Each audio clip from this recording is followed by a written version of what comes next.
कि स्ट्रेंगुलेशन में इस प्रकार के लक्षण होते हैं।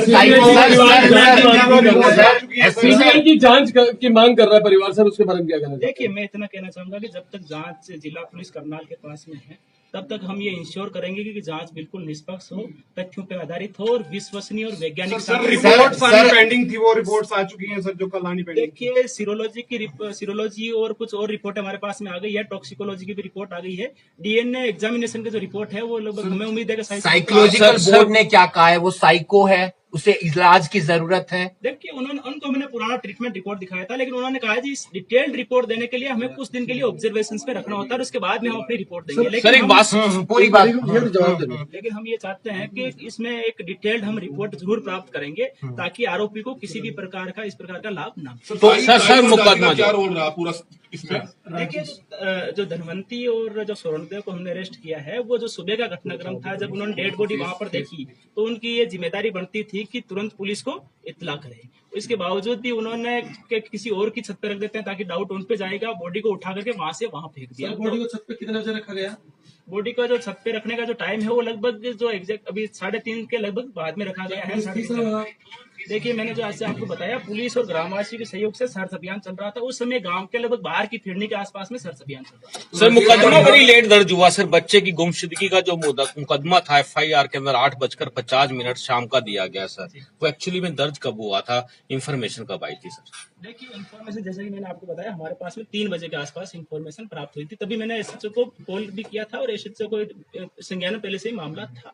वहां पर टीम मौके पर गई थी, वो तुरंत बाबा पे आशंका जाहिर की और तुरंत टीम बाबा को लेने के लिए निकल गई थी। उसके बाद में घर वालों से कांटेक्ट किया गया कि आप साथ में थाने में भी आ जाओ ताकि आप रिपोर्ट भी दर्ज कर सके, फॉर्मल औपचारिक रूप से मुकदमा भी दर्ज हो सके। तो जैसे ही हमारे पास में रिटर्न में कंप्लेंट आई, उसी समय मुकदमा। अंजलि ने पहले भी कई बार अंजलि ने वो उसका भी मर्डर करना चाहती थी, लेकिन उसके ऊपर उसका बस नहीं चल रहा था। जो हमने इंटरव्यू किया उसमें ये बात थी, तो इससे कहीं ना कहीं लगता है कि जो अंजलि उसका मानसिक संतुलन इस तरह का था, मार वो किसी को भी सकती थी। सर देखिए, ये बात जरूर हमारी पूछताछ में भी सामने आई थी, लेकिन जिस प्रकार से मारने के बाद में भी जो उसके द्वारा प्लानिंग की गई, बैग को जो बच्चे को छिपा कर रखना, फिर बैग में डाल देना, फिर रात के टाइम जब कोई गली में दिख नहीं रहा उस समय उसके दूसरे की छत पे रख आना, तो ये सारे इश्यूज हैं जिसका हम डिटेल्ड में असेसमेंट करवाएंगे और हम चाहेंगे कि आरोपी को इसका किसी भी प्रकार से लाभ ना करे, क्योंकि उसने भी पहले कई बार सुसाइड किया है। तो उस तरीके से आप लोग कितनी सुरक्षा में रखेंगे? देखिए, मैं आज जेल सुपरिटेंडेंट से भी उनको भी अवगत करवा रहा हूँ कि इस संबंध में इस जो आरोपी है इस पे विशेष निगरानी रखी। सर राजेश और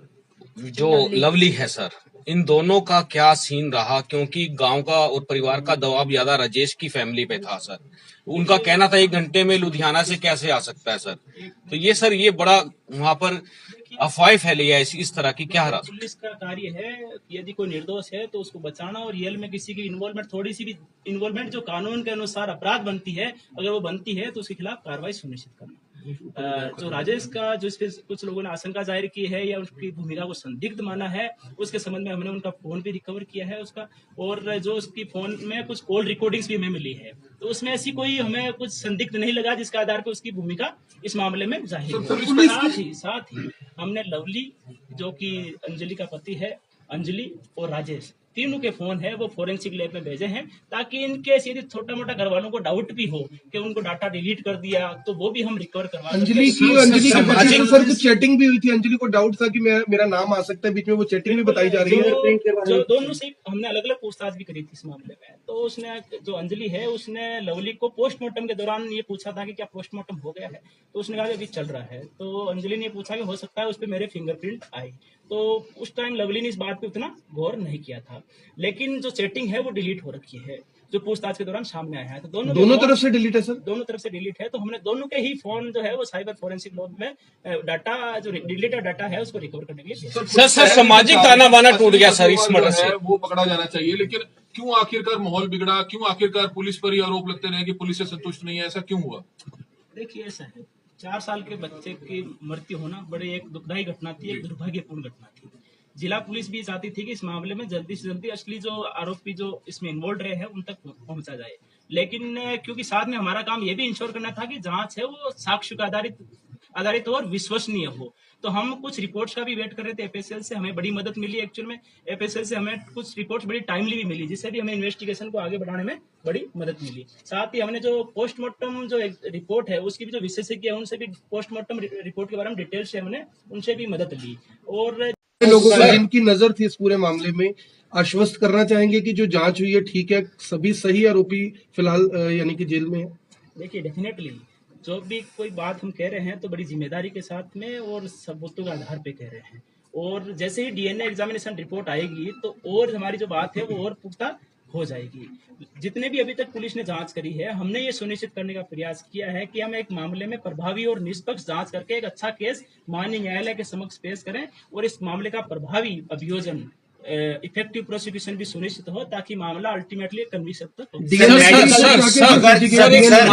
अगर मेडिकल बोर्ड ये कह देता है ये साइको है तो फिर उसके बचने के चांसेस हो जाएंगे। मैंने जैसे कहा कि क्योंकि इस मामले में अभी काफी सारे जो पहलू है, जो हर कोई पहलू में आपको मीडिया के समक्ष अभी नहीं रख सकता, लेकिन हम मेडिकल बोर्ड के समक्ष जो बोर्ड कॉन्स्टिट्यूट करवाया है हमने, उनके समक्ष डिटेल में सारी चीजें हम रखेंगे और उसके बाद में एक असेसमेंट रिपोर्ट प्राप्त होगी। और मुझे उम्मीद है कि इस मामले को हम जहां अंजाम तक, जो सभी लोग चाहते हैं कि ये मामला एक अंजाम तक पहुंचे और इसमें जिस का भी जितना भी रोल रहा है उसको सख्त सजा मिले। टॉक्सिकोलॉजी रिपोर्ट प्राप्त हो गई है। टॉक्सिकोलॉजी रिपोर्ट के अनुसार बच्चे को पहले से किसी प्रकार की कोई ड्रग्स या कोई जहरीला पदार्थ नहीं दिया। सर सामाजिक सर सामाजिक ताना बाना टूट गया है। अब लोग अपने बच्चों को अपने नजदीकी रिश्तेदारों के पास नहीं छोड़ सकते हैं, विश्वास नहीं कर सकते हैं। सर ये बहुत बड़ी एक बुराई सामने निकल कर आ गई है, इसके लिए प्रशासन क्या सोच रहा है? देखिए, हमारे समाज का सामाजिक ताना बाना अभी भी बहुत मजबूत है और काफी जो लोग हैं वो बड़े प्यार से रहते हैं। कुछ कुछ ऐसे उदाहरण समाज में कभी कदापि आते रहते हैं और उसी के लिए ही जो जितनी एजेंसी है इनका गठन किया गया है।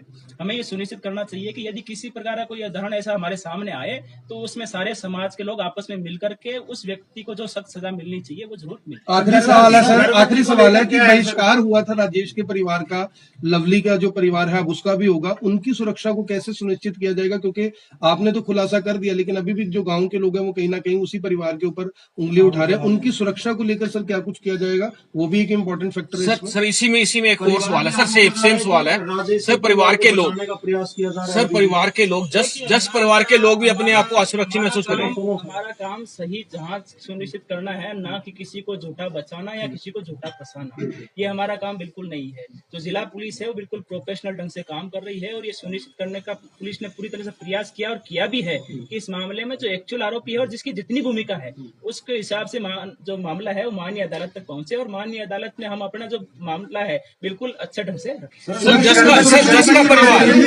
जस का परिवार भी सुरक्षा की मांग कर रहा है। पक्ष हो, खासतौर पर पीड़ित पक्ष हो, कोई भी पक्ष हो, सबकी सुरक्षा सुनिश्चित करना है जिला पुलिस का वैधानिक दायित्व। एनालिसिस करेंगे सर उसका भी? बिल्कुल, हम जो भी यदि हमें कहीं पर भी लगता है थ्रेट असेसमेंट रिपोर्ट के आधार पर कि किसी भी व्यक्ति को खतरा है, चाहे वो पीड़ित पक्ष हो, तो हम ये सुनिश्चित करेंगे कि सबकी सुरक्षा सुनिश्चित। लोगों से क्या अपील करेंगे जो आक्रोशित थे और रोड जाम करना जा रहे थे? इस मामले में शुरू से ही परिवारजन भी और आसपास के जो भी लोग हैं और जो समाज के मोदीज लोग भी हैं वो लगातार मेरे से मिलते रहे। मैंने उनको हर बार उनको ये बताने का प्रयास किया है, क्योंकि इन्वेस्टिगेशन 5 तारीख के आसपास में प्रारंभिक चरण में थी। मैंने कहा कि मैं सारा मामला आपको कंक्लूजन तब लेके जाएंगे जब आप हमें कुछ समय दोगे। किसी भी मामले में जल्दबाजी करना भी ठीक नहीं रहता, क्योंकि एफएसएल रिपोर्ट भी प्राप्त होने बताया है।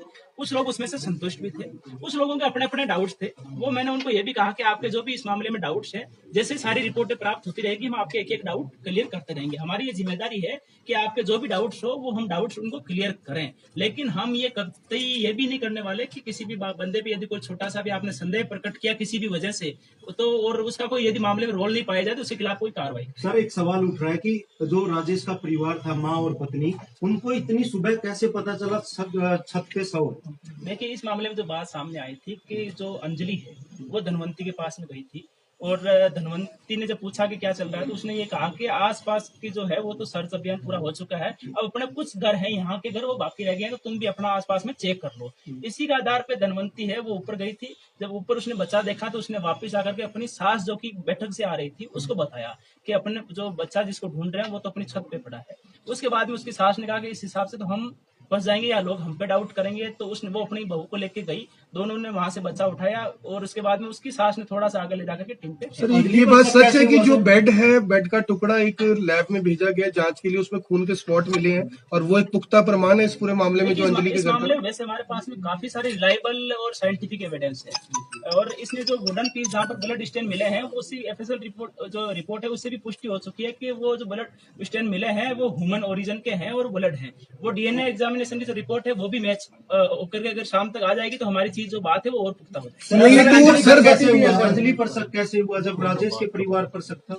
देखिए इस संबंध में हमारे पास में जो लास्ट सीन जो बोलते हैं कि अंतिम बार बच्चा या जो भी व्यक्ति है जो विक्टिम है वो किसके साथ में देखा गया, तो हमारे पास में जानकारी सामने आई कि अंतिम बार बच्चा है वो अंजलि के पास में देखा गया। सर अंजलि राजेश और के घर ही क्यों गई? क्या उन्हें भनक थी इस बात की कि इनकी पुरानी रंजिश है?